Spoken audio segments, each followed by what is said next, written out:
Հայ-վրացական սահմանի երկարությունը շուրջ 225 կիլոմետր է։ Սա Հայաստանի միակ սահմանն է, որտեղ չկա ական, դիպուկահար, սառապատերազմ հիշեցնող փշալար և ռուս սահմանապահ։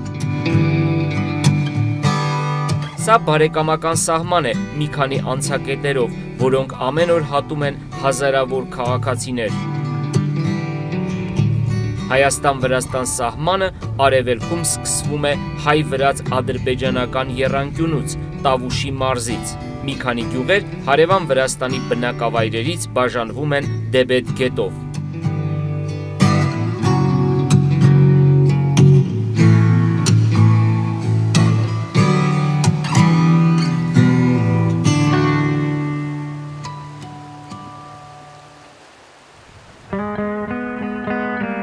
Հայաստանում ծովի մակերևույթից ամենացածր կետը այստեղ է, Դեբեդի հովտում, Դեբեդավան գյուղում։ Տավուշի մարզի Վրաստանին սահմանակից բոլոր գյուղերի դիմաց ադրբեջանական բնակավայրեր են։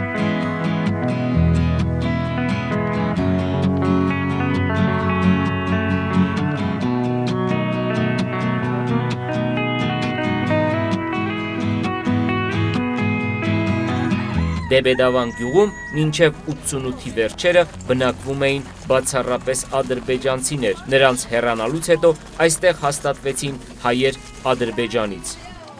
Մենք 88 թվականի դեկտեմբերի 1-ից այս գյուղումն ենք։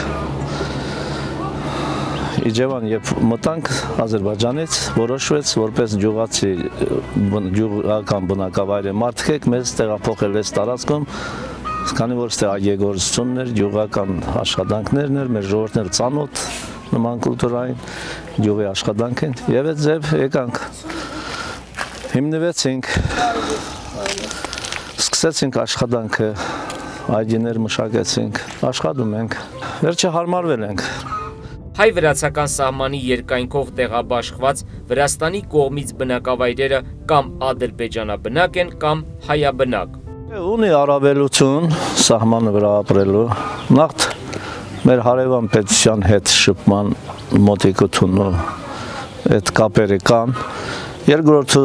մենք ապրում ենք հենց սահմանագլխին, որի մաքսատունը մեզ շատ մոտիկ է, մենք որոշ հարցերում իհարկե օգտվում ենք նաև Վրաստանի շուկաներից, մեր առավելությունը մեզ համար օգուտ է ժողովրդին։ Դժվարություն չեմ տեսնում ստե ապրելու, ճիշտ է սահմանա, բայց մենք այսօր Վրաստանի հետ բարեդրացիական հարաբերություններ ունենք։ Այստեղ Դեբեդի ափին եւ գետի հովտում մշակվում է ամեն մետր հողը։ Նոյեմբերյանի դեղցի մյուս մրգերի համը ուրիշ է։ Այստեղ գյուղերի անուններն անգամ մրգի համ ունեն՝ Դեղցավան, Պտղավան։ Այգեգործությունն է մեզ մոտ հիմնականում զարգացած, այդ տարածքն բնորոշ։ Վերջին տարիներ 6 հեկտար ինտենսիվ այգիներ ենք հիմնել, սալորի եւ դեղցենի, որը շատ արդյունավետ, 3-րդ տարում արդեն բավական քանակի բերք են տվել, մանավանդ դեղցի սորտերը իրանց շատ լավ են զգում։ Դեբեդավան համայնքի վարչական ղեկավարը 3 որդիների հետ մշակում է 4 հեկտարից ավելի այգի, դեղց, արքայանարինջ, սալոր, խաղող։ Տեխնիկայի խնդիրներ ունենք, որ հիմնականում դժվարությունները դրանք են, ու ավելի շատ ասենք չեմ դժվարանում մշակելուց, բայց ավելի շատ ասենք նեղվում եմ նրանից, որ գինը ցածր է։ Այդ դրա պատճառով մարդի հաստատվում է, որ չի ուզում ոչ իմանալ ու դրա համար թողում են գնում ստից, չեն մնում։ Դեբեդի հովիտը նոյեմբերյանը Հայաստանի կյանքի ճանապարհն է։ Այստեղով է Հայաստան մտնում երկաթուղին եւ գազամուղը։ Այստեղով անցնող ցամաքային ճանապարհն է Հայաստանը կապում Վրաստանի եւ Ռուսաստանի հետ։ Հայ-վրացական անցակետերից կարևորագույնը եւ ծանրաբեռնվածը Բագրատաշեն Սադախլոն է։ Տավուշից բացի Հայաստանի եւս 2 մարզ սահման ունի Վրաստանի հետ։ Լոռու մարզում է Գոգավան Գուգուտի հատվածում հայ-վրացական երկրորդ անցակետը։ Բացի այդ, Հայաստանի եւ Վրաստանի քաղաքացիների համար բաց է եւս մեկ անցակետ Պրիվոլնոյե աղքյորփի հատվածում։ Շամլուղը Հայաստանի երկրորդ ամենափոքր քաղաքն է։ Այսօր այստեղ բնակվում է մինչև 800 մարդ։ Քաղաքը մի քանի բնակավայրերից կազմված համայնք է՝ Շամլուղ կենտրոն, Բենդիկ եւ Վերին Աղթալա գյուղեր։ Նախկինում ադրբեջանաբնակ Վերին Աղթալան այսօր դատարկ է։ Ժամանակին Շամլուղում մինչև 18 ազգություն էր բնակվում, այդ թվում մեծ թվով և ժամանակին մեծամասնություն կազմող հույներ։ Նրանք այս շրջան են եկել հանքերում աշխատելու նպատակով։ 90-ականներին հույների մեծ մասը տեղափոխվեց Հունաստան, Կիպրոս, այլ երկրներ։ Հերս հայեր, մերս հույներ, այդ ձևի իմ կինս էլ մի հույն է, մենք խառն ենք, էլի Շամլուղի ձևի ժողովուրդ էր, որ խառն է շատը։ Հույներ, հայեր իրար բան չունեին,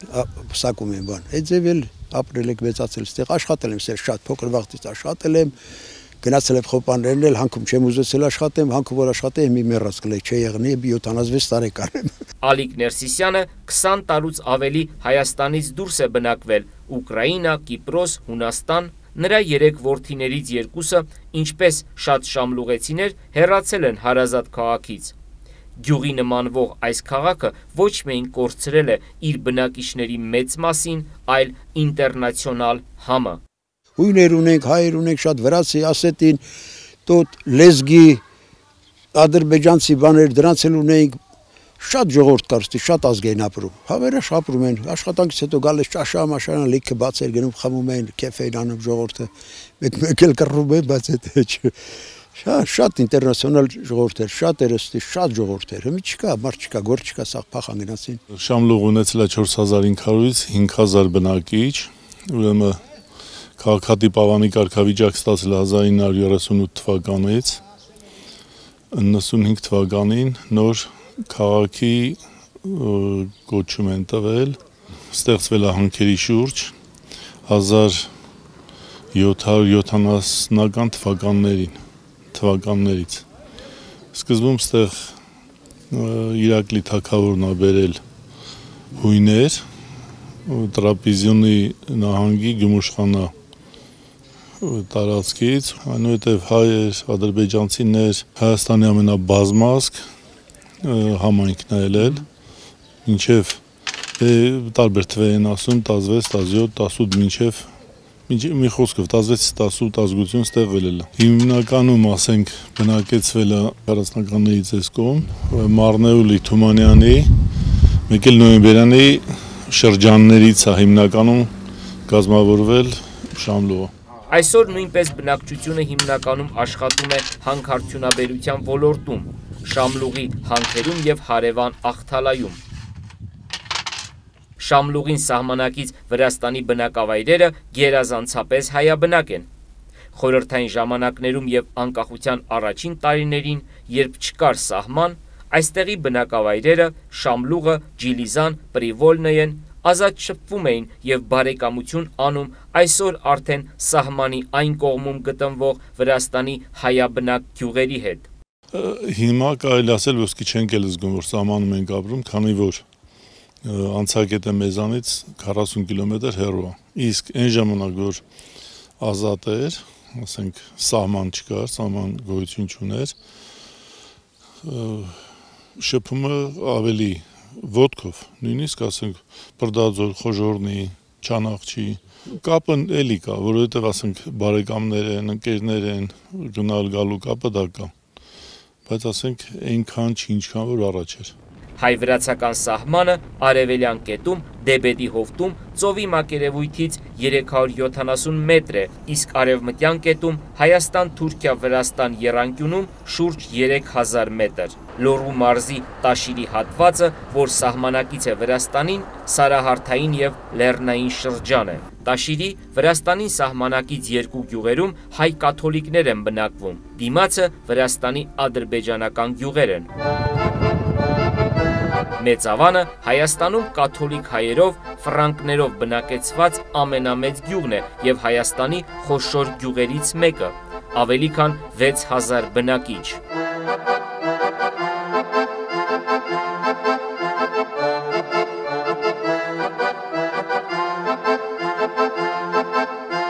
Այս գյուղը յուրօրինակ գյուղ է, իր կալած օրվանից։ Եկել ենք 1818 թվականից մինչև 28 թվականը, Մշից, Ալաշկերտից և Սասունցի էլ կան։ Հենց ստեղ բնակվել են, տեղավորվել են ու ունեցել են այդ ժամանակ երկու եկեղեցիներ։ Մեծավանում, ինչպես Տաշիրի մյուս գյուղերում, մարդիկ հիմնականում զբաղվում են անասնապահությամբ, արտադրում են կաթ, կաթնամթերք, բարձր որակի պանիր։ Մեր սահմանից այն կողմ Վրաստանը սկսում է անտառներով, նեղ տարիներին ընդհանրապես մինչ այդ էլ վառելափայտը տեղից էր բերվում։ Սահմանն այն կողմ ադրբեջանցիներ են Վրաստանի։ Փոխանակություն էր արվում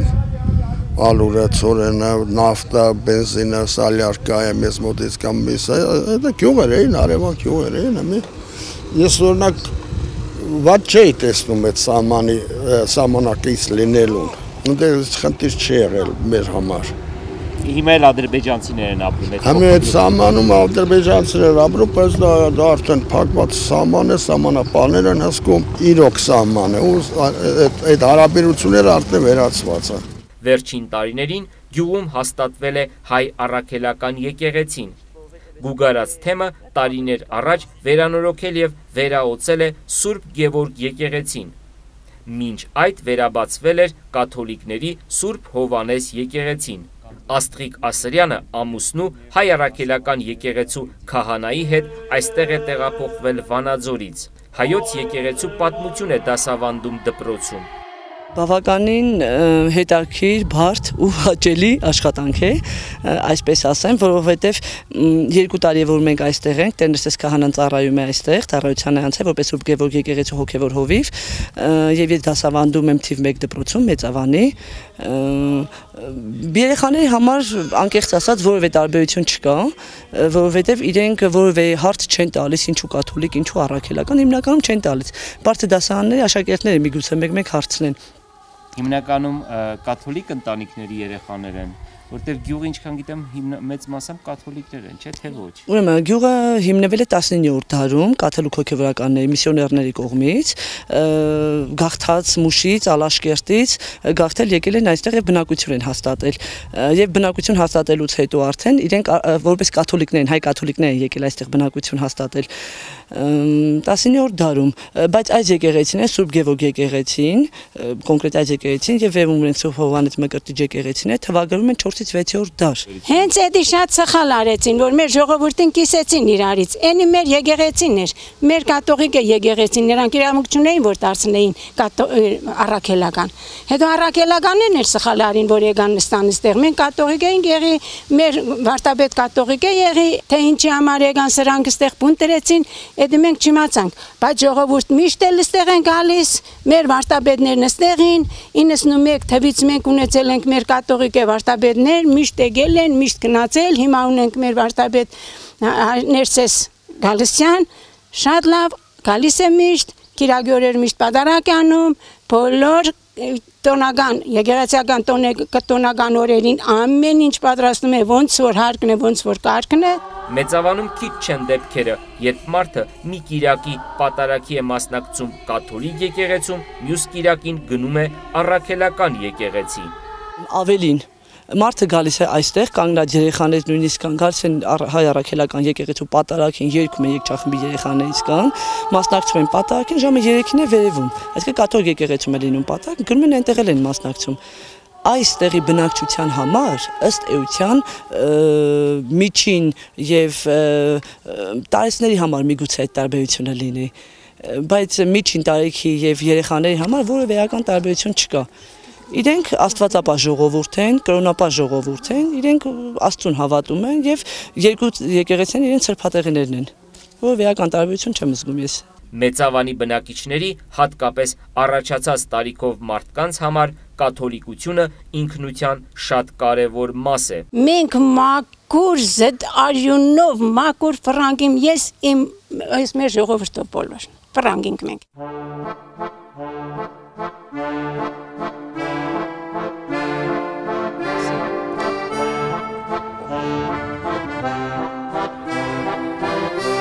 Հայ-վրացական սահմանի երկայնքով Տաշիրի շարունակությունը Շիրակի մարզի Աշոցքի շրջանն է, սահմանակից գերազանցապես հայաբնակ Ջավախքին։ Այստեղ սահմանի երկու կողմերում բնակավայրերից մի քանիսը նույնպես կաթոլիկներ են, ինչպես Բավրան։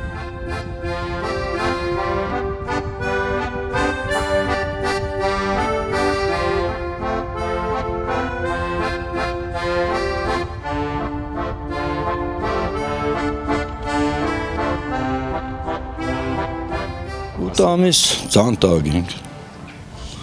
Ձմերը շատ դաժան է, իսկ ինչ կմնա Աբրուստի մասին, դե գյուղում առասարակ Աբրուստը շատ դժվար է։ Ինչ որ համեմատես քաղաքի ու գյուղի հետ, հետից համեմատելու բան չոր համեմատես, որովհետև գյուղի պայմաններում այսօրվա դրությամբ շատ դժվար է, ինչ որ նորմալ վիճակով մարդ կրանա ապրի։ Առավոտ 5-ից սարթնում ենք, մինչև երեկվա մութ ընկնել, արևում մտնելը ու արդյունք էլ չկա։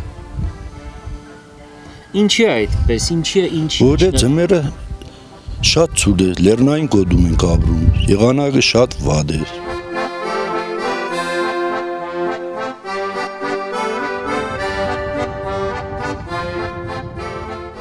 Բավրայի մոտ է գտնվում հայ-վրացական սահմանակետերից մեկը, ինչպես Ջավախքի, այնպես էլ Աշոտսկի շրջանի բնակչության մի մասը եկել է Արևմտյան Հայաստանից շուրջ 200 տարի առաջ։ Նիստուկացով, բարբառով եւ հոգեբանությամբ սահմանի երկու կողմերի հայերը շատ նման են։ Մեր գյուղը եկել է Արևմտյան Հայաստանից, բնակչությունը կազմում է 640 բնակչություն, զբաղմունքը անասնապահություն, գյուղացիները ցանում են գարիտ, վարսակ, ցորեն, կարտոշկա, ուրիշ ոչ մի բան։ Ես վերջերս արդեն ինչ որ հնդկաձավար, դե ուրախ ենք, որ մենք կաթոլիկ ենք,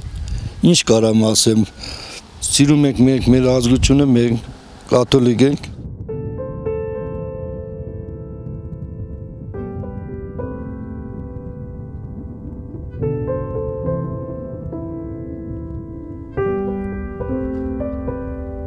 Կորյուն Սումբուլյանը իր օրինակով ուզում է ցույց տալ, որ մեկ մարդը կարող է բան փոխել երկրում։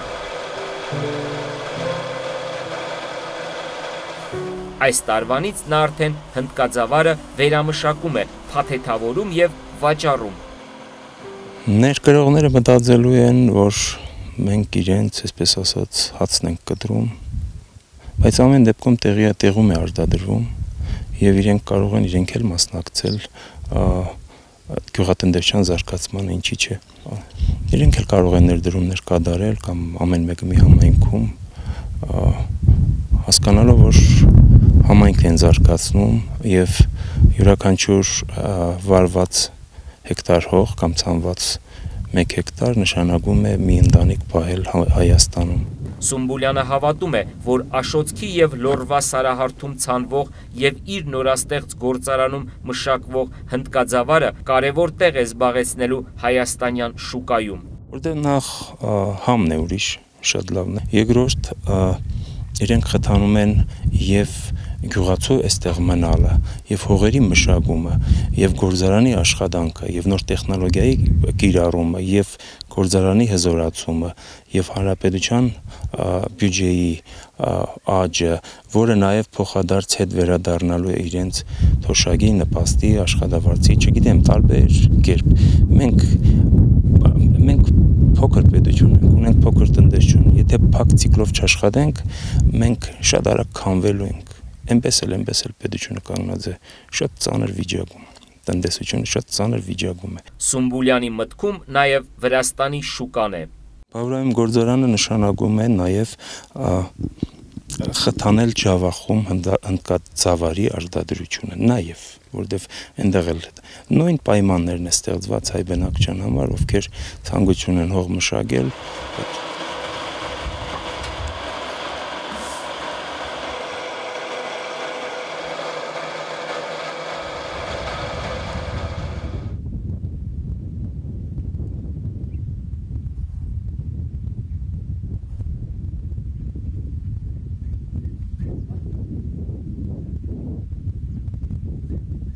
Ինչպես հարևան Տաշիրում, Աշոտսկում ևս մարդկանց հիմնական զբաղմունքը անասնապահությունն է։ Ալպյան մարգագետիններն ու սառնորակ աղբյուրները երաշխավորում են բարձր որակի կաթ եւ կաթնամթերք։ Հոկտեմբերի վերջ ծունը գալիս է, ապրելավերջ նոր հալչում է։ Այդ դժվարություն չի ձեր համար ապրելու։ Դե արդեն սովորել ենք, էլի, դժվար է, բայց սովորել ենք։ Ես 10 հատ անասուն ունեմ։ Կատը գալիս են ստից հավաքում տանում են, 10 օրը մեկ փողը կդան էլի կատի գումարը։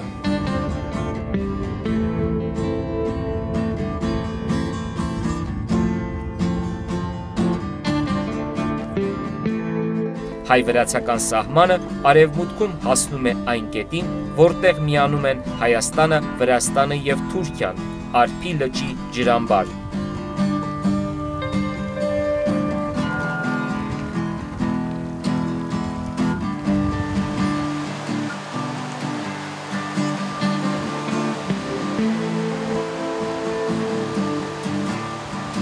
Հայ-վրացական սահմանի մի շարք հատվածներում կան վիճելի և չսահմանազատված կտորներ, այդ պատճառով ավելի քան 50 կիլոմետր տարածություն սահմանազատված և սահմանագծված չէ, այդուհանդերձ հայ-վրացական սահմանը բարեկամական սահման է, որտեղ չկան բաժանարար գծեր։